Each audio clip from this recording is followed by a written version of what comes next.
DZTV. What's up, guys? Welcome back. Got some cool stuff going on. I mean, we're all wrapping up 2020 and kind of want to pick y'all's brains and find out what you guys are doing to get ready for season 2021. And got some cool things to talk about. Yeah, like we have the DiscDots here. Yeah, we put out some pictures on Black Zombie Facebook page, and we actually went out and filmed some stuff. We'll pop some things up here for you in a little bit. I'm digging it. I like the idea of the DiscDots. Yeah, it looked good. I mean, you actually were very close to hitting them almost every time. Right. We're watching some of the footage, and it shows the end of the disc is kind of hit right there and go in. But I think the point is that the smaller area you're targeting, the less likely you make a mistake, because then you can miss here and still go in. But if you're just watching the basket, then who knows where you're going to land or hit, because I know I make that mistake. Yeah, now you're throwing for a smaller target. And I think the goal is to get you to train. Like, you could really essentially hang anything or snap anything on there. This is cool because it actually fits right around that chain just right, and some glow, different colors, whatnot. But it's kind of cool. You can play some different spots, so then you're like target practice and get you used to like looking at that chain link when you're playing a tournament. Yeah, just the chain link, not the the area. I still forget that. Like when I'm playing tournaments and I miss a putt, I'm like, what was I even looking at? Sometimes I don't. I'm like, no wonder I missed. You're looking at your competitor. Yeah, outside and like looking through the back of the side. Look at the nature. Mm-hmm. I remember Dave Feldberg. He was the one that told me that he actually looks at things behind the basket. So, say you're playing a disc golf tournament, you see a tree way back here. He tries to hit that tree or whatever's lined up where he wants to hit. So he tries to throw through the basket, which I think that makes sense as well. This, I mean, you got to throw almost like you're trying to knock these off, and they won't. They're solid. They're stuck in there, but like you're trying to knock them off. Just like I knocked that off. But yeah, trying to hit them just like that. What's this? That's a new, so one of our buddies, Mike Fox, he made a pole silencer, and I think it's a great idea. I've seen people out there wrapping the pole with, like, I don't know, a towel. Towels and tape. Yeah, trying to make it work in the house, like duct tape and a towel. But basically it's supposed to make things more quiet. So if you're in an apartment, house, wherever you are, it just makes things quieter so you can actually practice without annoying the neighbors or annoying your spouse. Yeah, I mean, the cool part is it's small enough where it slides under the ring of chain, so the chain's not hitting the pole. It's not rattling. The chains aren't going to hit the pole, so it's pretty much a silenced it up pretty good. I mean, this doesn't have double chains. Even if you have double chains, the worst you're going to hear is the chains hitting each other, but you're not going to hear it hitting this because it's so soft, the impact. And when I first put this on, I put it higher so it kind of covered up the pole here, but I wasn't getting that ring in the bottom covered or protected, and had these like, man, let's put that down here. I think it's supposed to go like this. So I think you're right. I think it's supposed to go down there because that keeps that ring at the bottom of the chains from banging around, which I think that would be one of the biggest points. Yeah. And then let's check it out. Throw it in there. Okay, cool. All right. See if I can make a 7-foot putt. That's pretty quiet. That's what I get some of my own disc over here. It's a huge studio, so far away now.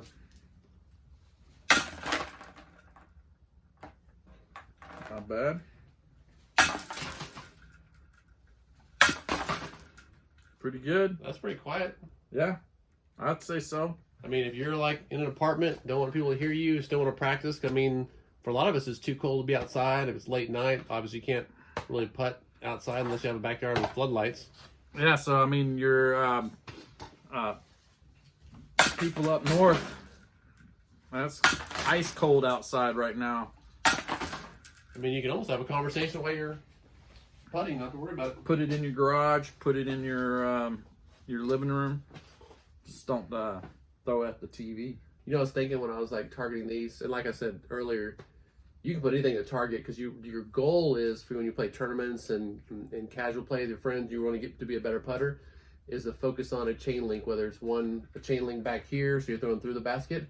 When I was putting over there, I'm thinking you could probably just hang one of these GroundBounds we got inside the chains and target that. Yeah, I mean, pretty much a target. Yeah, a target's a target if you're gonna aim for it. But this is pretty big, and I think this is the idea of putting yourself in a small location, like a smaller field. But I bet you if you hit that, you won't even hear it. Try it. Let's try it. Here, I'll put another one over here. Load them up.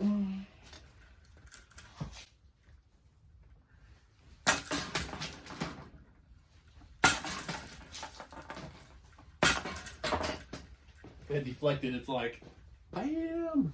Get out of here. No, but actually, the reason why we're doing this show today is we kind of like want to see what you guys do when it's cold outside, the season's over. I mean, we can watch reruns of Jomez and like footage from the tournaments throughout the year. Maybe some of you guys, it's warm enough, like even in Texas, we still can play somewhat. But some of you guys are snowed in, can't play. What does your routine look like? Do you just give up disc golf, put it in the closet and play video games or hang out with the family? Or do you actually put this in the living room and play disc golf and annoy the spouse? Well, I've seen some people set up in their garage like a batting practice type area where they have a blanket and behind the basket, so they can throw and do drives. Right. So I mean, there's all kinds of cool things that you can do. This is one of the local guys that actually came up with this idea.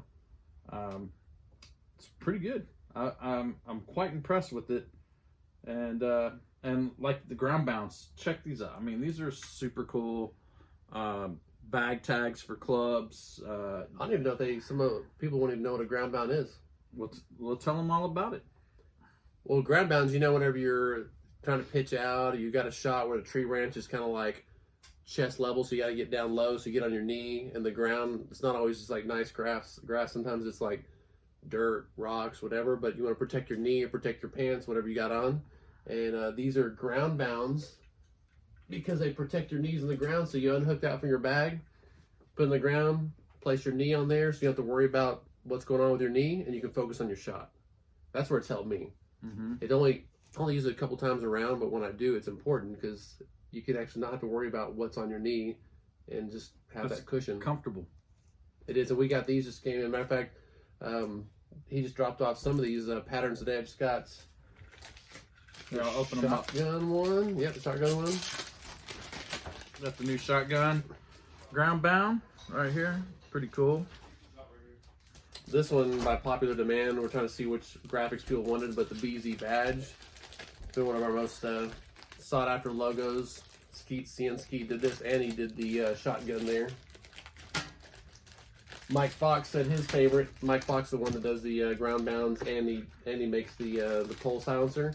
But he liked the Leichenborg, the wolf that's crushed in the basket. And then one of Garen's favorites. Yeah, John Dorn did the wolf, the Leichenborg, and the Froz, the snowman.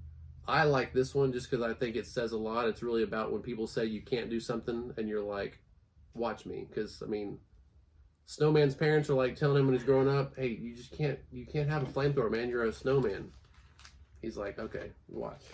Watch who gets a flamethrower and uses it. And now we have the disc flamethrower. Yeah, we need more of those. Matter of fact, we're working on getting more flamethrowers because those guys sold out quick. And trying to get more of the flamethrowers in. Crossbows, we still have a few of those left. They're almost gone. But working on getting flamethrowers next. Yeah, so these are are these up on the site now? Yeah, they're up. Yeah, so live. You can order yours, your GroundBounds, Black Zombie GroundBounds from us. Or you could go to Good Dog Disc Golf and order your custom one. He does custom for you tournament directors out there that want to get some for your players or your club. I mean, it's kind of a cool idea. I don't know if I've seen anybody do it for a club, but kind of cool for bag tags. I'm sure someone's done it. Oh, 512 Flight Club does. And right Flying Goombas. I mean, there's many different clubs that use these as their bag tags. So. Do they do the bag tags like the numbers so you like trade them out? Yeah, that's cool. I like that. Yep. It's one of the things that made these pretty popular. There's most of the Austin clubs have these as bag tags. That's pretty cool. Yeah, that's really cool. Yeah, we actually have done well with them. Like to support a local company, Mike Fox and his stuff. These are made of neoprene, so they're really, I can't remember if it's a 1/4 inch or whatnot thick, but it's thick enough where your knee doesn't hit the ground with the rocks, so you can put on something that's pretty uncomfortable, even if it's like stickers or whatnot. But it's neoprene, sewed really well, so it doesn't tatter or fall apart. And these guys, I mean, basically last forever. I haven't seen so. Oh, and you can use them as your mini marker. That's right. When he first came out with them, they were a little bit too big, and he realized after he looked into it that PGA approved you have to have a certain size, and he made all these newer runs smaller. So this is the size to use as a mini. Yeah, so you can use this as your mini also, and it clips to your bag, so it's easy on, easy off. You don't have to worry about it putting in your pocket. You can kneel on it if you need to. I mean, there's all kinds of good benefits to the GroundBound. I still want to figure out, which I'm sure it's not that difficult, but maybe some of you guys have already done it. It is, I mean, you do have to unhook it and hook it back on there, but I bought some magnets because I want to, these are like the super strong magnets that have a warning on the package, but somehow get that so I can magnetize it to my bag or have an easy release. That's one thing I wish it was easier to pop off and pop on. So I almost want to embed a magnet inside there so it actually works. Well, just hope it doesn't fall off. You hit something and it falls off, and that clip would be the saver of your GroundBound. You get 3 holes away and you're like, where's my GroundBound? And hopefully whoever finds it uses it and enjoys it, or be like one of those, put my number on the back. If you find this, call me. Right. Yes, I'm actually, even if you don't have the DiscDots, these things are great, but now maybe you can think about hanging something in your basket, something like on a target, or if you think you can focus good enough and just practice kind of hitting that chain, because that's really how I've improved my putting personally, and that's how almost all the pros will tell you. Pick a chain link, try to hit it. And what is DiscDots? They have a page, right, on Facebook? That Facebook page, the website. I'm hoping we can get some personalized DiscDots for Black Zombie, so we'll have that conversation next year. Little zombie, Black Zombie logo printed on it. Or even just some black balls to cook on there, so it's just a different color. I don't know if they have black, but I know they have different colors. These happen to be glow, these kind of whiter ones out here, and the yellow. I think I even saw they came out with some other products too. I need to look into that. But look up DiscDots. Check it out. Do a Google search, DiscDots Disc Golf, and you'll probably find their website or find out what they're doing. But I love seeing these companies pop up. Maybe you have an idea as well. Maybe you've already started something. So put some comments down below, and love to kind of buddy up with you guys. You know, help out and do a show, talk about what your ideas are, because disc golf's still exploding, still like endless number of things that we can actually do out there. Yeah, I mean, I was reading today that it's harder to get stock of discs for like these mom and pop shops can't even get their disc filled because you know, the top 10% get the pick first. Yeah, who was that said that? Was it Guilty World? I think who brought it up was the disc golf guy. Oh, Terry. That's right. I saw Terry saw that posted that. He was just asking about it, and then there's a lot of comments about it. So that's another thing, that plastics are going to be harder to get, and yeah, especially with the COVID hitting and slowing things down, maybe shutting down some factories, especially the bigger ones. They seem to have maybe a tougher protocol because there's more things to balance. One person gets it, maybe it's different things to do rather than a smaller factory. Like Gateway's a little smaller, maybe they can be a little more quaint and not have as big of issues. I don't know. Be separated more. Yeah, but I know all the disc golf manufacturers are super swamped. I know it's hard to find like a Buzz, Destroyer, certain places because they just don't have them. And I don't know if it's really just a run on plastic, hard to get because manufacturing, or there's so many players buying it up, or probably all that. New players purchasing every day. Yeah, we talked about that before, but they're saying like we've increased 600%, like across the board, like the manufacturers' number of players coming in. It might even be 1,000%, but 600% increase in number of players, plastic being bought, purchased, baskets being bought. That's great. That's a great industry to be in right now. Come up with your own disc. Start manufacturing it. Get involved. I mean, that's or find some niche like the the different DiscDots, disc practicing come up with good ideas for practice. Teach new players how to play. Maybe create clubs.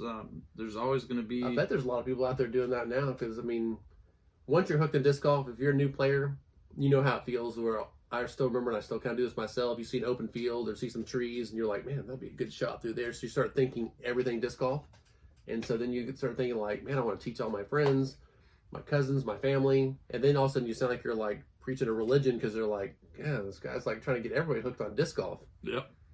That is like our religion, you know. Yeah. It's like, you know, what do we do on the weekends? Our fellowship on the weekends or during the week. Play night golf almost every week. Yeah, one of our buddies, Sean, made a post, which I know this is totally true from a lot of you guys out there, including us, is that playing like you're sick to get out of work, something happens, so you can go, you know, meet up with your buddies during the week and go play some disc golf, whether it's morning or getting out early. Don't ever do that. I'm too busy to do it right now, but I remember back in the day when I was like really, really getting into it, and I was like, yeah, I got to go back home, check on the kids, and then you're out playing disc golf. I've never done it, but I have, gone to taken vacation time and gone to play.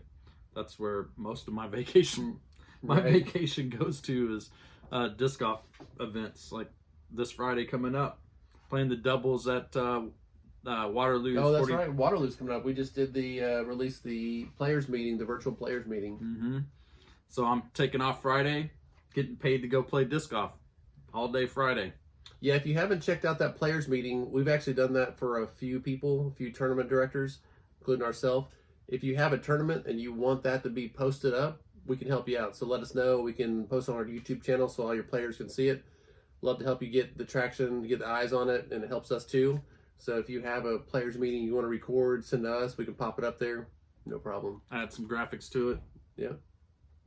Thank the players. I'm sure you have people that have volunteered, people that donated. Mm-hmm. Trying to work that in, trying to help out, trying to do our thing, and trying to find our niche. We still have a lot of different stuff to talk about, but that's one of the things is like helping still keep disc golf tournaments going, even though we're going through COVID and kind of hard to organize some of that stuff right now. I mean, just today I got a text on my phone that the banks may be closing, not closing down, but where you can't go through a drive-through. So it's like they're strategically closing a number of banks where you have to go to a certain one so they can really kind of just have limited number out there. That's interesting. You know. Wow. And that was Bank of America, and I don't know if that's a corporate thing, and I don't even know if the formula, if they're like gonna, hey, let's shut down half of them so it's half as much for it to be infectious or whatnot, and I don't know. Interesting. Wow. But yeah, strange world we live in. If you need plastic, we still have some. It's getting pretty thin around here, but we still have some chainsaws, a few crossbows, a few shotguns, more berserkers. Right now we're actually have some glow chainsaws. I mean glow shotguns as well, which there's only like maybe 20 left. Yeah. But if there's something specific you're looking for, we don't have everything on the website, but if you're looking for making a bulk order, ordering some of these, I have to pay shipping because I know it gets crazy. Each item has shipping. We like to work with people. If you want to buy a package and it's not so easy to just keep paying the shipping, just give us a message. We can kind of bundle something together because we don't want to, we're not making money out of shipping. As a matter of fact, it kills us too to have to ship stuff and pay that shipping charge. But if you want more, just let us know. Yeah. Just send a message and we'll add it to it. But yeah, but make some comments down below. We want to know what you guys are doing for the end of the year, what you do off season. If you watch disc golf, or if you just like put it in the closet, forget about it for a while, think about all those. Don't want to think about all those tournaments that you failed to do what you really wanted to do. Yeah, let's grow the disc golf. Let's get ready for 2021. I'm ready. Are you ready? I haven't been playing many tournaments because I've been so busy. But this year, 2021, I'm going to play more tournaments. I throw a few. But I've already signed up for one. It's going to be the Swordstone number 3, right? Yep. Nope. Yep. Maybe. I think it's we 3. both signed up for that one. Yep. All right. We'll see you guys on the flip side. All right. Peace. Thanks for tuning in. Make sure you subscribe. Leave some messages down below. And let us know what you want to hear about. And let us know what you're doing in the off season. BZTV. Peace.